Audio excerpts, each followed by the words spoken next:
अस्सलाम वालेकुम दोस्तों। पाकिस्तान बामुकाबला जनूबी अफ्रीका पहला टेस्ट मैच पहला दिन और यहाँ पाकिस्तानी बल्लेबाजों ने जनूबी अफ्रीकन बॉलर्स को दिन में तारे दिखाकर धज्जियाँ उड़ा दी। बड़े बड़े रिकॉर्ड्स तोड़कर नए रिकॉर्ड्स कायम कर दिए हैं और पाकिस्तानी बैटिंग लाइनअप का ऐसा धमाका जिसने जनूबी अफ्रीका के खिलाफ तारीख के औराक पलट कर रख दिए हैं। टॉस जीतने के बाद का पाकिस्तानी कप्तान शान मसूद ने बगैर किसी हिचकिचाहट के बैटिंग करने का फैसला किया और ये फैसला इतना दुरुस्त साबित हुआ कि साउथ अफ्रीकन बॉलर मुंह तकते रह गए कि पाकिस्तान को आउट किस तरह करें, क्योंकि पिच बैटिंग के लिए निहायत मौजूद थी। पाकिस्तान ने अपनी प्लेइंग 11 में कुछ अहम तब्दीलियां भी पिच को देखते हुए की थी। दाएं हाथ के ओपनर अब्दुल्ला शफी को मौका दिया गया, जबकि बाएं हाथ के ओपनर इमामुल हक टीम में कमबैक कर रहे थे।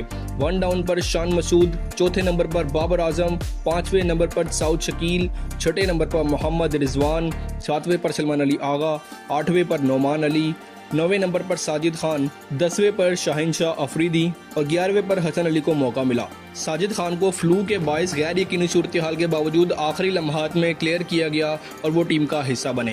पाकिस्तान ने मजमूई तौर पर 2 फास्ट बॉलर्स और 2 स्पिनर्स पर इन्हिसार किया, जबकि सलमान अली आगा को पार्ट टाइम स्पिन ऑप्शन के तौर पर रखा गया। इस तरह पाकिस्तान ने 5 बॉलिंग ऑप्शन मैदान में उतारे। मैच का आगाज पाकिस्तान के लिए किसी हद तक मायूस कुन रहा। पहले ही ओवर में कागिसो रबादा ने अब्दुल्ला शफी को LBW आउट कर दिया। 3 गेंदों पर सिर्फ 2 रन बनाने वाले अब्दुल्ला शफी के एक अंदर आती हुई हल्की सी स्विंग बॉल पर फंस गए और उनके नॉकिस फॉर्म एक बार फिर वाजिया हो गई। यहां से शान मसूद और इमामुल हक ने इनिंग्स को संभाला और दोनों बाएं हाथ के बैटर्स ने ऐसी शानदार पार्टनरशिप कायम की जो जनूबी अफ्रीका के खिलाफ तारीख में दूसरी विकेट की सबसे बड़ी पार्टनरशिप बन गई। दोनों ने 161 रन की यादगार शराकतदारी कायम की, जिसने मैच का रुख ही इब्तिदाई ओवर्स में बदल कर रख दिया।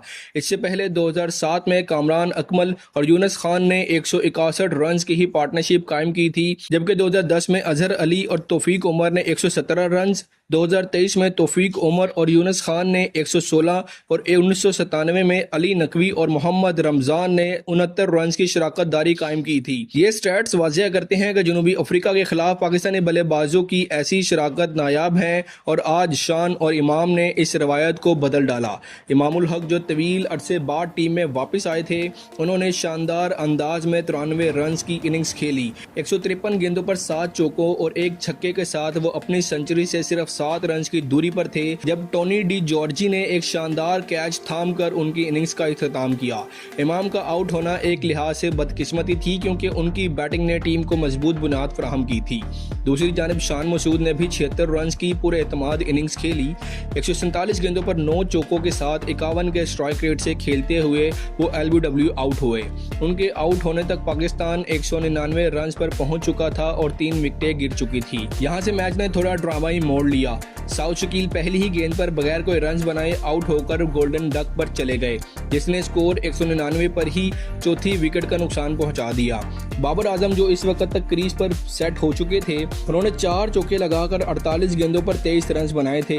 ऐसा लग रहा था कि वो अपनी इनिंग्स को बड़ी सेंचुरी में बदल देंगे, लेकिन एक बार फिर स्पिन के सामने उनकी कमजोरी खुलकर सामने आ गई। स्पिनर्स की एक सीधी गेंद उनके पैड पर लगी और वो LBW आउट हो गए। ये स्पिनर्स के खिलाफ उनकी मुसलसल 5वीं मरतबा इसी अंदाज में आउट होने का वाक़या था, जो उनकी तकनीकी कमजोरी को साफ जाहिर कर रहा है और मुखालिफ टीमें भरपूर तैयारी के साथ आती हैं कि बाबर आजम को किस तरह आउट करना है। ये नुकता काबिल गौर है कि बाबर आजम का स्पिनर्स के खिलाफ रिकॉर्ड एशियाई कंडीशन में हमेशा सवालिया निशान बना रहा है। जहां साउथ अफ्रीका, ऑस्ट्रेलिया या न्यूजीलैंड की तरह सीम और बाउंस वाली विकेटें होती हैं, वहां बाबर का खेल निखर कर सामने आता है। लेकिन जब बात पाकिस्तान, श्रीलंका, बांग्लादेश या भारत की पिचेस की हो तो उनका फुटवर्क अक्सर उलझ कर रह जाता है। वो क्रीज पर फंस जाते हैं, एक टांग बाहर निकालकर सीधी बैट रखते हैं और गेंद या तो सीधी पैड पर लगती है या बैट पर इत्तेफाकन। यही चीज़ आज फिर दोहराई गई। 199 के मजमूई स्कोर पर बाबर का आउट होना टीम के लिए झटका था, क्योंकि इमाम, शान, सऊद और बाबर चारों टॉप ऑर्डर बैटर्स एक ही स्कोर पर आउट हो चुके थे। अब क्रीज पर मोहम्मद रिजवान और सलमान अली आगा थे और दोनों ने वो किया जो टॉप ऑर्डर ना कर सका। रिजवान जो स्पिनर्स के खिलाफ पाकिस्तान के बेहतरीन बैटर समझे जाते हैं, उन्होंने एक मरतबा फिर अपनी क्लास दिखाई। 107 गेंदों पर 62 रन की इनिंग्स में 2 चौके और 2 छक्के शामिल थे। उन्होंने ना सिर्फ रन बनाए बल्कि जिस एतमाद से खेला उसने जनूबी अफ्रीकन स्पिनर्स को दबाव में डाल दिया। दूसरी जानिब सलमान अली आगा ने भी 83 गेंदों पर 52 रन की जिम्मेदाराना इनिंग्स खेली। दोनों बैटर्स ने छठी विकेट पर शानदार शराकत कायम की और पाकिस्तान को मुश्किल मरहले से निकाला। पहले दिन का इख्तिताम 90 ओवर्स के बाद 313 रन 5 विकेटों के नुकसान पर हुआ, यानी 5 विकेटों पर आधी टीम पवेलियन लौट चुकी थी, लेकिन रिजवान और आगा की बैटिंग ने पाकिस्तान को मजबूत पोजीशन में ला खड़ा किया। अभी नोमान अली, साजिद खान, शाहीन शाह अफरीदी और हसन अली आना बाकी थे, जो बैटिंग की सलाहियत भी रखते हैं। इस सूरत हाल में कम से कम 450 रन तक पहुंचना पाकिस्तान के लिए मुमकिन नज़र आ रहा है। बॉलिंग के लिहाज से जनूबी अफ्रीका के लिए आज का दिन मायूस कुन रहा। सिर्फ कगिसो रबादा ने 1 विकेट हासिल की, जबकि बाकी 4 विकेट स्पिनर्स के हिस्से में आईं, जो इस पिच के रवैये को साफ जाहिर कर रही हैं। जनूबी अफ्रीका के माया नाज स्पिनर्स महाराज इंजरी के बायस दस्तयाब नहीं थे, इसलिए उन्हें पार्ट टाइम स्पिन ऑप्शंस पर इन्हसार करना पड़ा। पाकिस्तानी बैटर्स खास तौर पर शान और इमाम ने इस मौके का भरपूर फायदा उठाया और स्पिनर्स को मुकम्मल तौर पर न्यूट्रलाइज किया। इस मैच में बाबर आजम की कारकर्दगी खास तौर पर ज़ेरे बहस रही। उनकी तकनीकी खामियां, डोमेस्टिक क्रिकेट से दूरी और स्पिनर्स के खिलाफ जदोजहद बार बार नुमाया हो रही है। गुज़िश्ता 4 सालों में उनकी कोई बड़ी सेंचुरी स्पिनर्स के खिलाफ सामने नहीं आई। दूसरी जानिब रिजवान ने न सिर्फ डोमेस्टिक क्रिकेट में परफॉर्म किया, बल्कि स्पिनर्स के खिलाफ अपनी महारत को निखारा। यही वजह है कि आज वो टीम के लिए कलीदी किरदार अदा कर रहे हैं। अब देखना यह है कि दूसरे दिन पाकिस्तानी मिडिल ऑर्डर और लोअर ऑर्डर किस तरह बैटिंग करते हैं। अगर रिजवान या आगा में से कोई एक लंबी इनिंग्स खेलने में कामयाब हो गया तो 450 या इससे ज़ायद का स्कोर जनूबी अफ्रीका पर दबाव डालने के लिए काफ़ी होगा। इस पिच पर फास्ट बॉलर्स के लिए कुछ ज़्यादा मदद नहीं है, इसलिए आने वाले दिनों में स्पिनर्स का ही राज रहेगा।